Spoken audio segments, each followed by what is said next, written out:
Moaning. Well, not really moaning this time, because they switched me over to the night shift. So I'm in my new truck. As you can see, I got a new holder for my phone there. Gives you a little bit better angle looking at stuff. Makes things a lot easier to see while I'm driving. Because in my old truck at the lumberyard, I had a little box that I put on the dashboard and just slid my phone into, but it didn't really face me. I couldn't really move the angle of it at all. But this one, I actually bought a good phone holder, and they put me on the night shift. I did 2 weeks, 2.5, 3 weeks, something like that, of driving on my own during the day, and it's been the standard, be there at between 5:30 and 9, depending on which jobs we're running that day. But they decided to put me on the night shift now, which is a little bit better, I guess. Won't have to deal with traffic as much, probably just at the beginning of the night. And so that'll be pretty nice to not have to deal with much traffic. Now, I am a night owl usually, but I've never worked a night shift before. There's been plenty of nights I got off at midnight and I was up until the sun came up, just hanging around watching TV and whatnot. But I've never worked a night shift before, so we'll see how it goes throughout the night. I'll have to remember to make little updates. But right now it's 7:30 at night, and I just got out on the job site here. They're tearing up 670 westbound, so we're catching all of the road that they're chipping up. It's called millings. So they have that big machine that just eats up the road and spits it out. We're got to be in front of the machine picking it all or catching it all. I still don't know where we're taking it, but I'll just follow the line. Should be all right. So we'll see how it goes. My first night shift experience. We'll check in with you in a little while. Well, we just got started. Just got my first load on me. I'm pretty glad there's a guy down there telling me when to move up and when to slow down. Because the milling machine just goes at a constant speed, throwing out all the asphalt it picks up. And you've got to just pull forward and then stop and let them catch up and then pull forward again. And I've only done that one time with one load before this. So this is my second load ever doing this. So I'm glad there was a guy down there on the ground telling me where to go. And they don't leave any room in your truck at all. By the time they were done, told me to go, I had stuff falling out the sides of my truck, and I could hear it getting on top of the headache rack. But the sun's just starting to go down. We just got stuff started up. I got to turn around and figure out how to get back on the highway here. But so far so good. I've never done this end of dumping at the plants either, where I'll just go up and you got to get weighed, and then you got to get an empty weight after that, so that they know how much you're hauling every time, number to compare it to. So we're definitely learning tonight. Not a whole lot of here's what's going to happen and let me help you out until you get used to it. None of that. It's just, hey, here's the job site, show up and do it. So hopefully I don't screw stuff up too bad. So we'll get back with you. Alrighty, well, I've got back from a second load. The sun's gone down now, and darkness just seems to add to the confusion a little bit. Let me see if I can get this light on here. Stand by. There we go.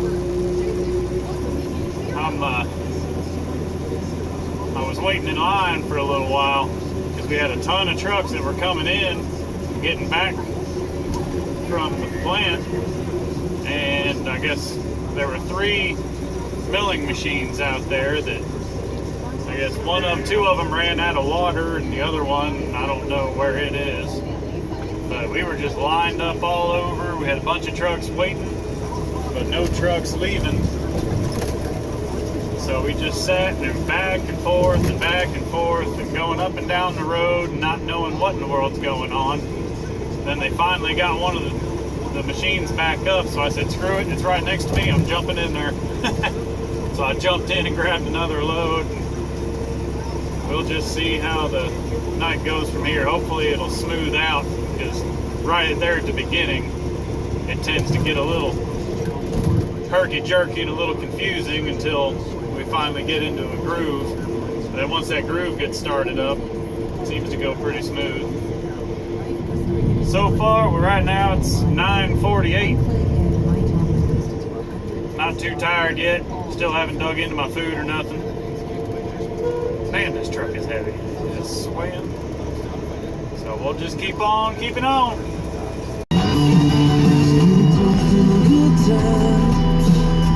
Oh, y'all get your drinks so bad, everybody feeling alright. Tell you what, 'cause tonight is bottoms up. Well, we made it to 11 o'clock.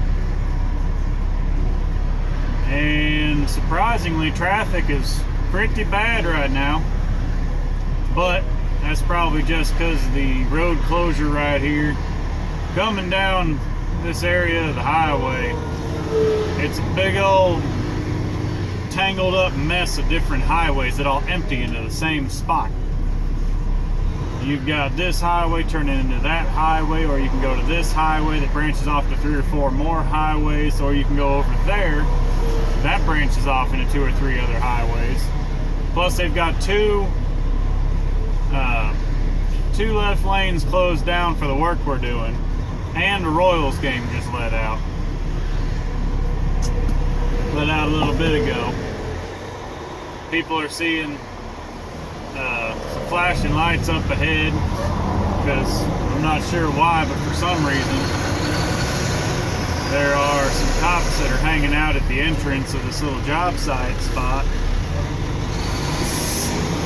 I'm not sure what in the world's going on with that,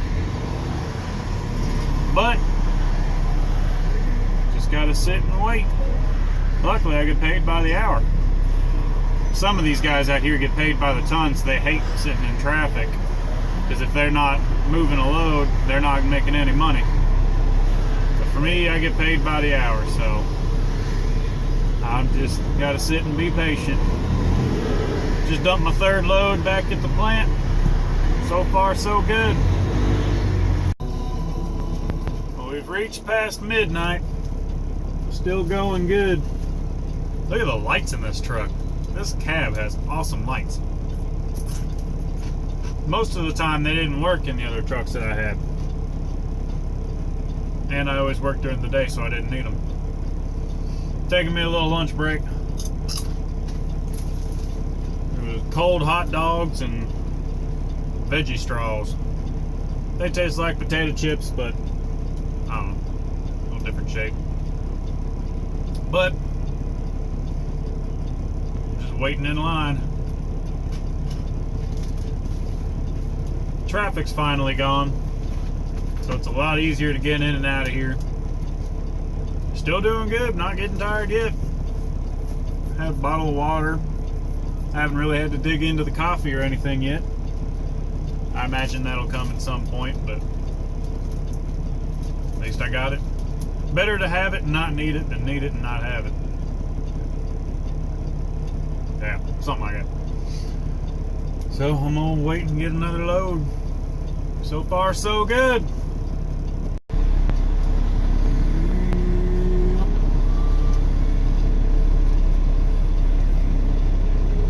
Two o'clock in the morning. Still working. I guess we're gonna go until we're done. They're still stripping pavement off, loading everybody up. I gotta be back out here at 4 o'clock to turn around and repave this road. They just got done. They've been refilling all the water in these milling machines. They just took a little bit to swap out the teeth on them. I guess we wore down the teeth. So we're still going. 2 o'clock, still doing all right. People are talking about, oh, if I knew it was going to take this long to do this, I would have taken a nap. And I think that's probably a bad idea. If I sat down to take a nap while waiting on something, I wouldn't have woken back up. I figure it's easier just to keep on going. Because once I go to sleep, I'm not going to want to wake back up and do something. So, yeah. So far, so good. Night shift isn't all that bad. The traffic cleared out. We're good to go.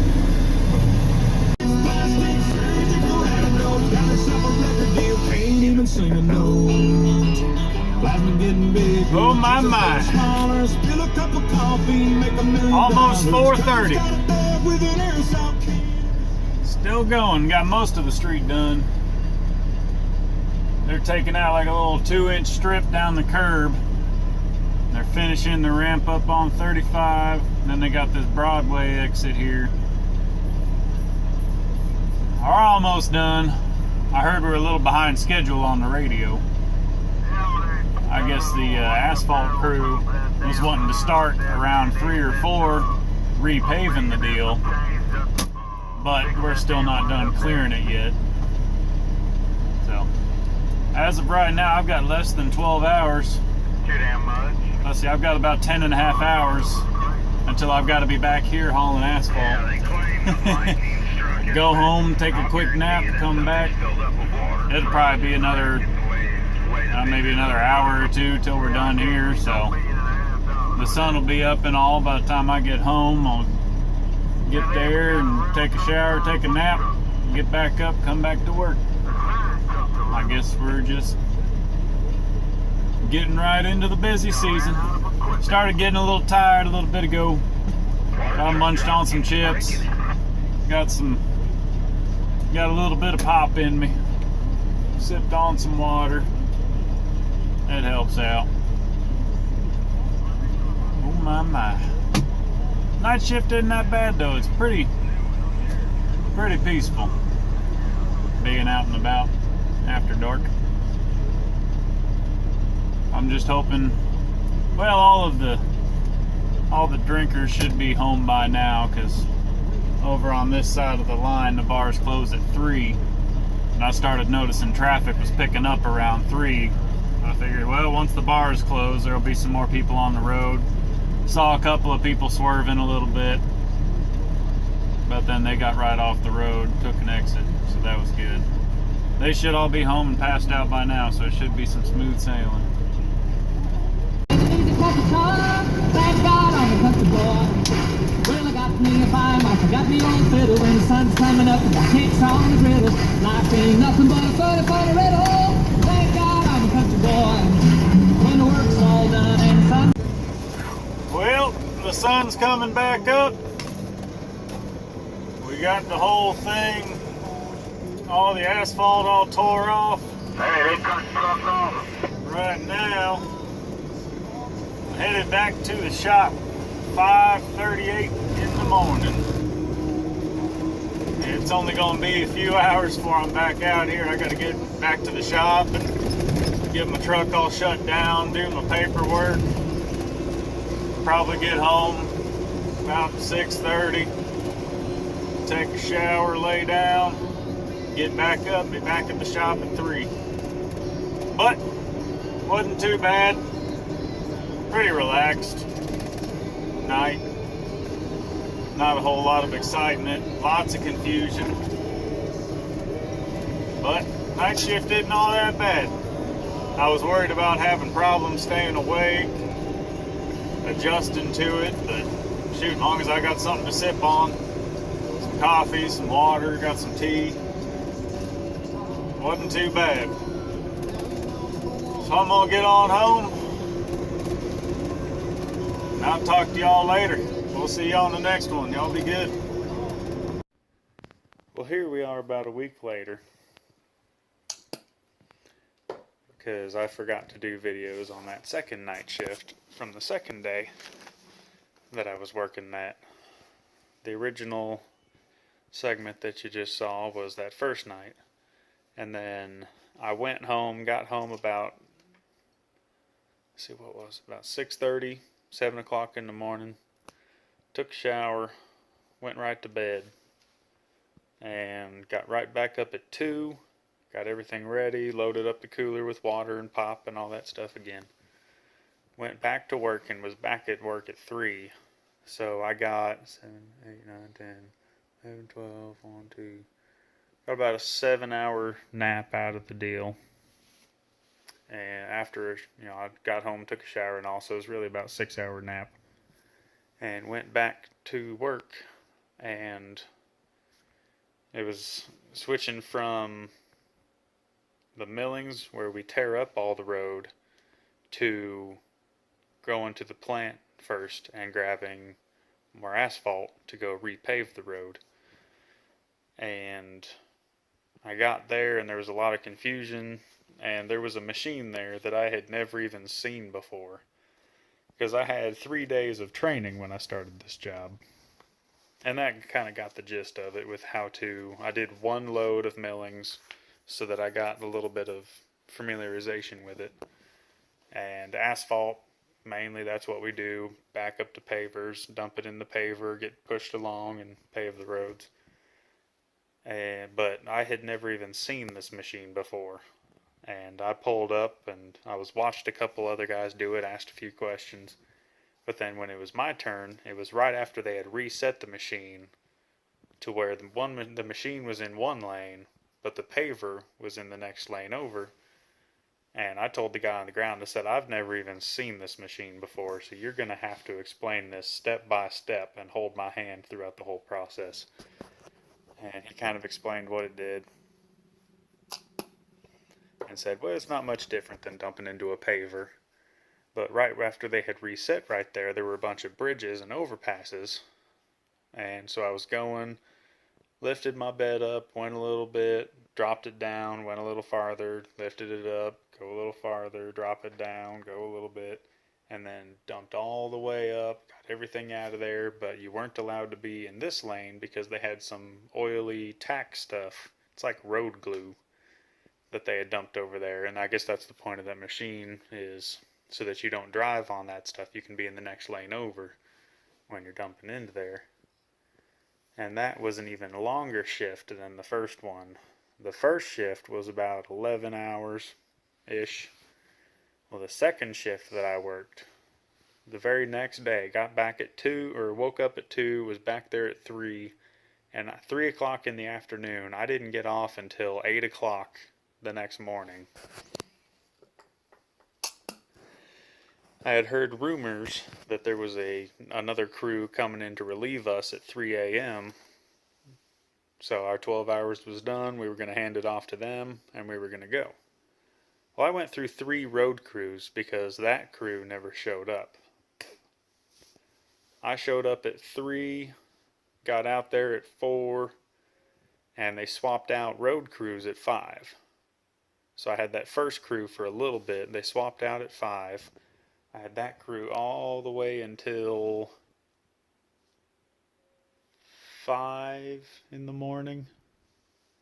And then they swapped out road crews again, and we had our third crew that went from 5 till whenever. And, well, we grabbed our last load, and we got out there, and there was just one exit ramp left. And we thought, okay, this will be quick and easy, we'll be out of here in no time. 3 hours later, I'm still sitting in the same spot. And the asphalt has a bit of a time limit, to where the longer you sit there, the cooler it gets, and the more it hardens up. Because when you first get it, it's like a bunch of loose gravel, and it's really hot. Well, then after it starts cooling down, it starts to set up into firm asphalt. Well, I finally got my chance to go down there and dump into that machine. And they were just grabbing full big chunks of set up asphalt and just tossing them over the guardrail, because I had sat there too long and they couldn't use those big chunks. And normally the crews are telling you, okay, go forward, lift up, drop down. But this guy started to. He said, all right, lift up your bed. dump into the machine. And then he turns around, walks off, and I don't see him again. He wasn't paying a bit of attention. None of the crew was paying attention.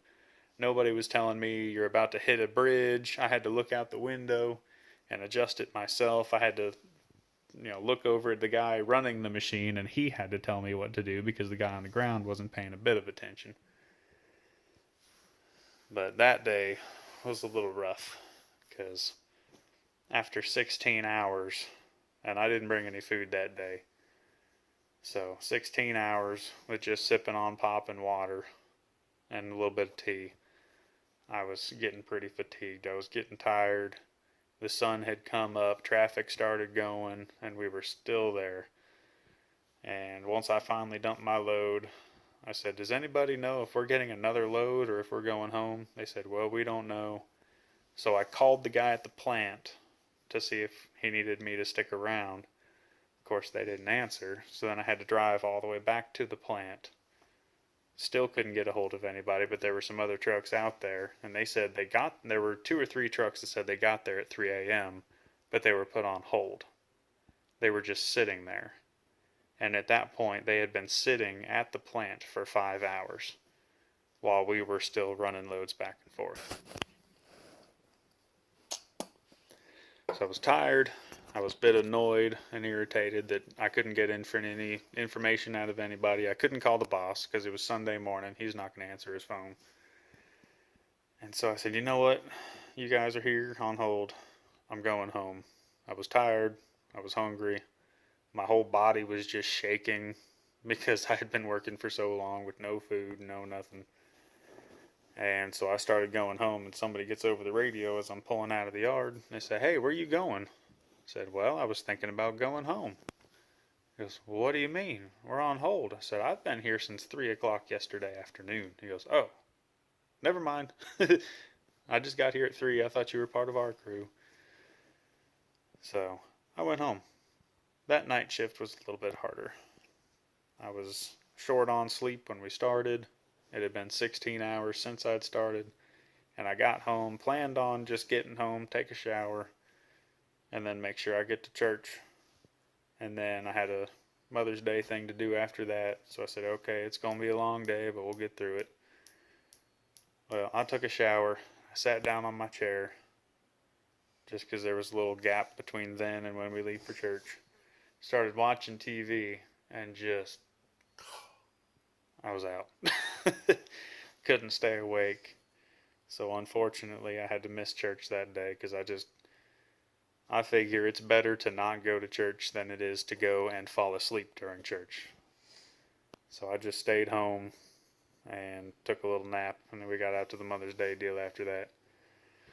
So that was my first night shift experience. After that, they threw me back on the day shift because that was just a time-sensitive project that they had going on.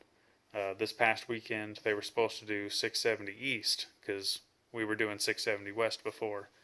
But it was supposed to rain all weekend, so they ended up canceling that. So maybe it'll be this next weekend coming up that we'll do that. But night shift's a little different. It's you have to make sure you have something to sip on to stay awake. Listening to music, kind of joking with other people on the radio.